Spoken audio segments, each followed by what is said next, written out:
There's a version of you that never sleeps in, never skips training, never wastes time. There's a version of you who never fails. It is waiting for you.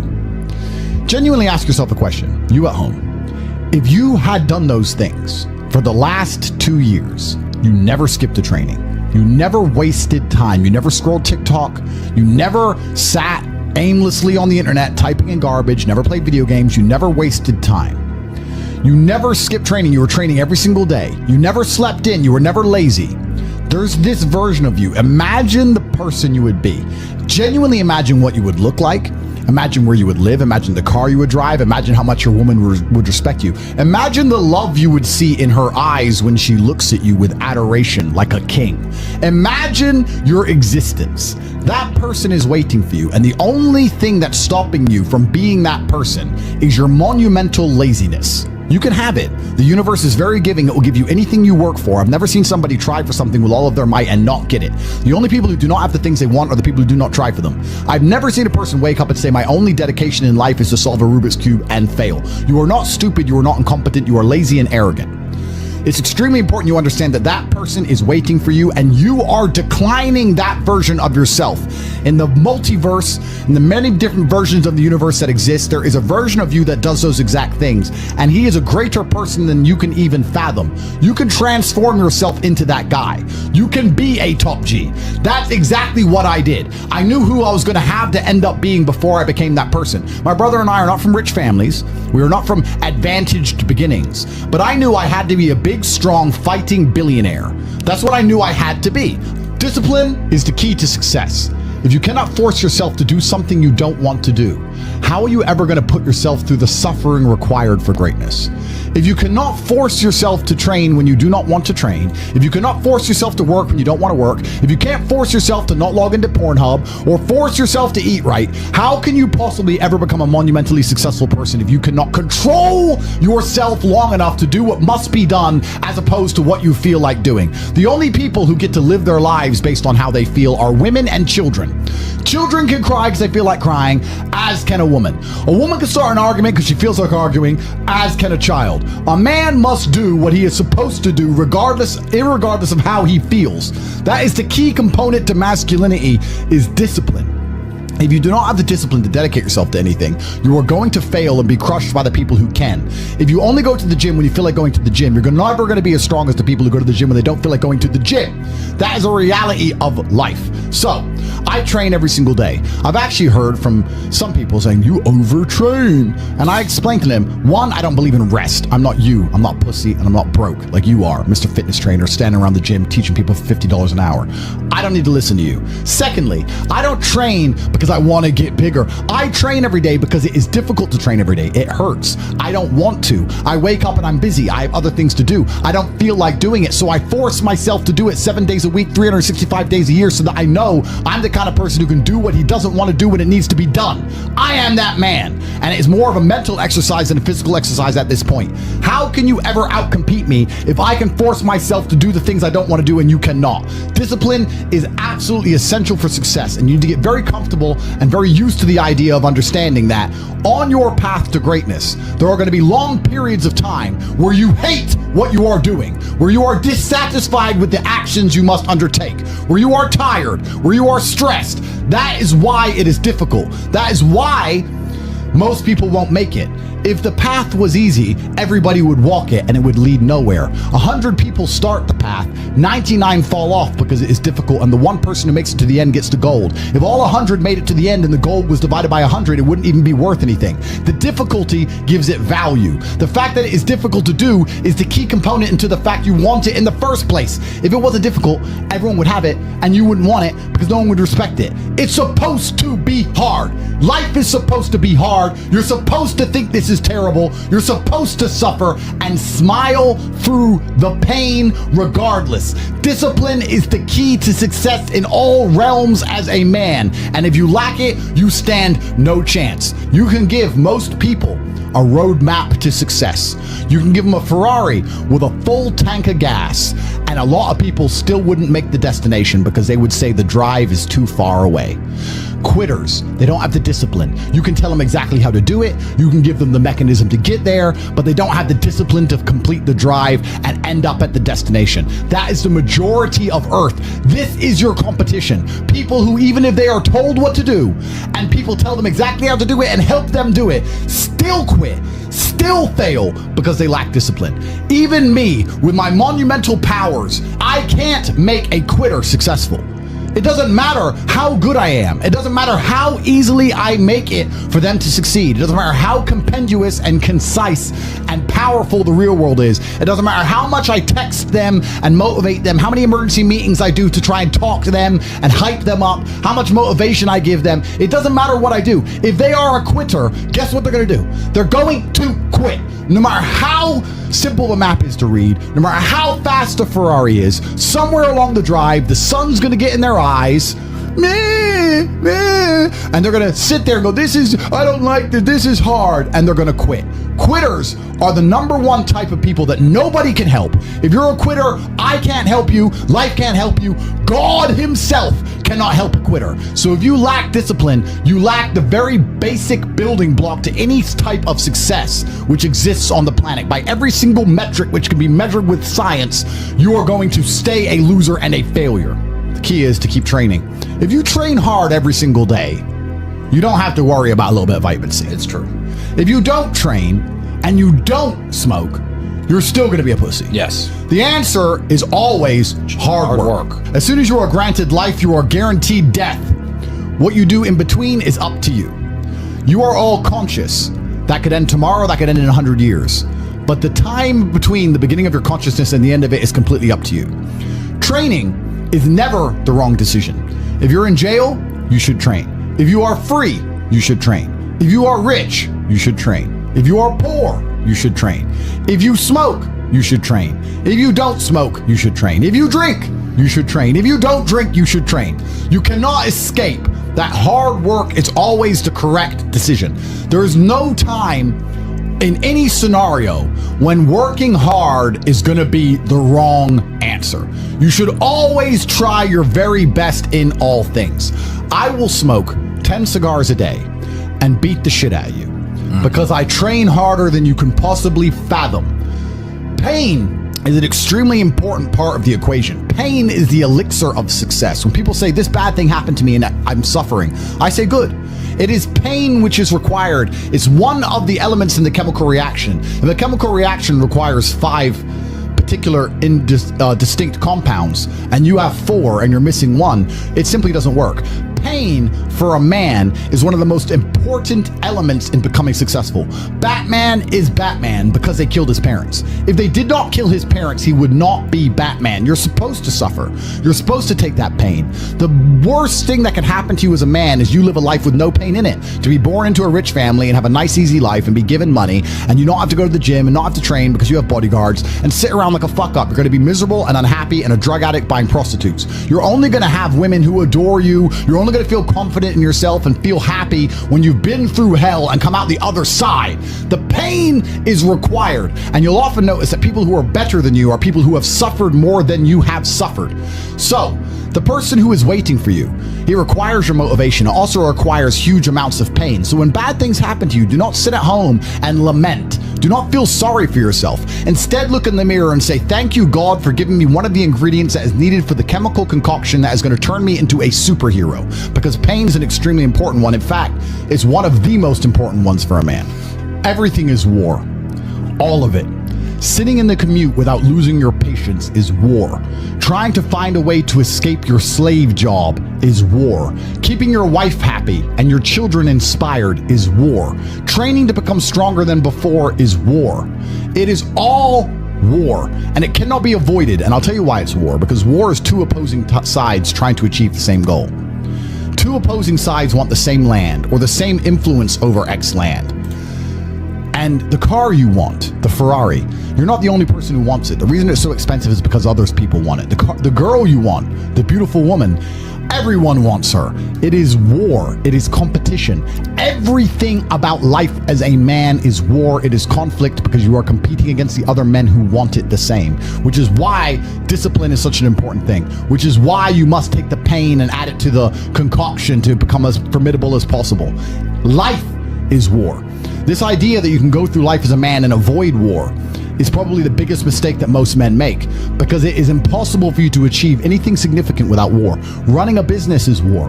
Running a hotel, running a restaurant, running an online company, it's war. Training is war. Life as a man is war. You need to wake up and view it exactly as what it is. Everything I want, other people want. Everything I desire, other men are trying to get. This is a war and I must outcompete them. That is the best possible mental model you can have.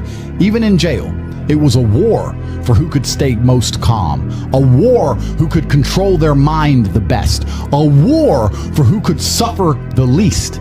That is war. I was surrounded by people who lost their minds and I refused. It was a battle and I was successful. Life in and of itself as a man is a never-ending struggle and a never-ending battle. It is the constant of the human condition. Evolution requires pain.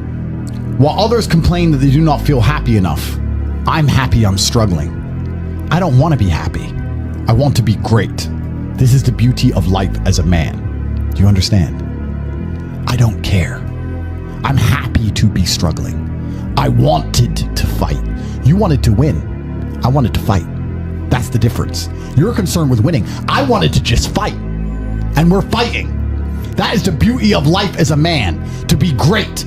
If you concern yourself only with being happy, you are once again acting like a female or a child. Happiness is fleeting. It doesn't even matter if you're concerned only with the hedonism of happiness. You're going to drink alcohol and go to parties and go to festivals and take drugs. I want to be happy. Who cares? I want to be great. I want to be great all of the time. And let me ask you a question as a man at home, genuinely, truthfully. Would you rather be a loser who's always smiling, a happy loser, or would you rather be a stressed winner? Because I'll tell you something about winners. Most of them are stressed. We are stressed. We're stressed. Putin is stressed. Genghis Khan was stressed when his messenger turned up after a 4-week ride with updates from the battlefront of Iran. I'm sure he was stressed by what he read. Even if it was very good, even if it all looked fantastic, he started to feel stressed. Okay, well now maybe I need to go to Iran. How long is it going to take me to get there? Maybe we need to send more horses. Maybe we need to colonize Iran. He felt stress because the beauty of life as a man is to be great. So you have to sit here and ask yourself, do you want to be a happy loser that's insignificant? Nobody knows you exist. Women don't respect you. Men don't respect you. Nobody cares if you live or die, but you get to smile all the time. Or do you want to be one of the most important people on the planet with a little bit of stress? I am brilliant because I've decided to be brilliant. And if I have to sacrifice happiness to be brilliant, then that's fine. You know what the great thing about it is? You know it's amazing what God gives, how the whole world becomes full circle? If you stop caring about being happy and you start caring instead about being great, guess what you end up being? Great. Along with great. And you know what? Yeah, happy. You end up happy if you forget about happiness and try to become great. You will never be successful if you're concerned about being happy, so forget about it. I like to consider myself a wise old man, and I'm trying my best to encourage and instigate a revolution amongst the youth where men take absolute self-accountability and they believe in themselves and they take responsibility for absolutely everything. As a man, you are most formidable if everything is your fault. If it rains outside and you get wet, that is still your fault. Can you control the rain? No. Could you have brought an umbrella? Yes. You need to blame yourself for all things, the good and the bad. And by doing this, you take absolute self-accountability, which allows you to build a mental model in which you will find solutions, 1, 2, avoid trouble, because you know that anything bad happens to you is your fault, and 3, be the most fearsome competitor possible, because we're living in a very competitive world nowadays amongst the elites. The people who understand that you're living inside of a fish tank are trying very hard to get out, and you have to make sure that you can outrun some of them if you want to escape. It's an age-old adage. If a bear is chasing a group of people, you do not have to be the fastest one. You just have to be faster than the slowest. The slowest person is going to die. So as long as you're ahead of the majority of people, you stand a very good chance of avoiding slavery. Being a powerful man isn't always about furious anger and instilling fear. As enemies attempt to attack your energy and lower your vibration, understand this: power is untouchable. Power may notice, but it doesn't care. Sometimes power is simply not giving a fuck. Being a powerful man isn't always about furious anger and instilling fear, meaning sometimes it is. You need to retain the capability to instill fear with furious anger. A man who cannot do that is not a man. It is one of the cards you need to have in your deck. However, more often than not, when you're in a true position of power, you will play the alternate card, which I'm describing here, as simply not caring. How can you not give a fuck about things? So I'll tell you how. If you're filthy rich and you have a strong network of people around you who you trust, and you have a good family, and you have beautiful children, you have women who love you, and you have beautiful supercars, you live with your best friends in a compound, you have armed guards, and you're proud of yourself, and you're strong, and you train hard every day, and you're monumentally successful, and all of your dreams come true, and if you want something, you can instantly snap it up. You want a Pagani, you want a Bugatti, you want a $25 million apartment, anything you want, you buy. It's very easy to not give a shit about the opinions of people who don't have one fraction of your success. And what these people are trying to do is drag me, I'm using me as an example, but we can also use it for you. When you have true power, they're trying to drag you down. They're not trying to elevate themselves. They're trying to drag you down, which is a very different thing. Because it's amazing how God rewards those who are trying to build and create and elevate, and how it punishes those who are simply trying to destroy and be spiteful and negative. And these people are going to dedicate hours and hours and millions of hours of their life towards a certain cause to try and drag people down who they cannot affect because they're already too powerful and too large. And they're wasting their own human experience, and they're not progressing or advancing themselves in any way. They will stay brokies, and we will stay rich forever. So the lesson here is that you need to get to a position where ignoring people is a move in which you're guaranteed success. You can ignore people completely and they are benefiting you. And that comes from a position of power. And I think a lot of you at home right now, you may not be in our position, but if you're already working hard, you're already going to the gym, you're already training, you make sure that you're getting as much muscles as possible, as much money as possible, you're dedicated, you don't sleep in, you don't waste your time, you don't smoke weed, you don't play video games, you're focused on trying to become fantastic as a person, you can just ignore that girl. That girl who broke your heart or cheated on you, just ignore her. The most powerful move you can make is ignore her. Yeah, you could yell at her. Yeah, you could try and make her scared of you, blah, blah, right? That's not going to work. The powerful move is just to completely ignore her because you're on your ascent. She is likely on her descent. She likely has no intention of improving herself, no intention of becoming richer, no intention of becoming better looking. Time is against her. As she gets older, she's going to lose her looks. You're going to continue your ascent, and she's going to have to watch you for the rest of her life be the man that she could have been with that she's no longer good enough for. The best thing you can do is simply ignore. That is the powerful move. And it's the same with also men. It's not even a gendered argument. There's men who want to be your friends right now, who wanted to be your friend, and they did something wrong to you. And if you're on the right path doing the right things, karma, God, the universe, whatever you want to call it, is going to teach them a lesson for simply failing to be a good person to you while they had the chance. But when you have a whole bunch of money, you take care of the people you love. And that's the masculine prerogative. And even my brother and I, anyone who's been loyal to us, who's on our team, we monumentally reward. And everyone who ever displayed cowardice or sold us out or made mistakes massively regrets it because they see how well we treat the people who are close to us. If you lack somewhere, excel somewhere else. Counter your weaknesses by honing other capabilities. If you're ugly, become filthy rich. If you're poor, be as strong as an ox. Life is unfair. The primary focus of your energies is to balance the books. And there's two different ways you could interpret that. You can, obviously, increase the attributes that you are lacking. If you have the ability to train, because a lot of people don't. Some people are born without arms and legs, but you, with 2 arms and 2 legs, are sitting at home jerking off the Pornhub, flabby and fat. If you have the ability to train, you should be doing it. But also, there are some things that some people are just better at, and you can counteract that problem by teaming up with people who compensate for your weaknesses. People who are strong in areas where you are weak, and you team up with people where you are strong in areas where they are weak.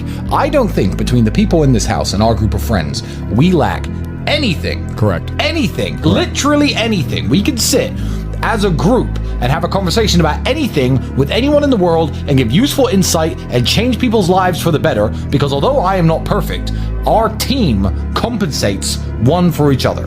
And that's the point of brotherhood. So excel in one area if you lack in others. I have people say to me, Andrew, I'm short. What do I do? I'm short. Okay, God made you short. Fine. Good.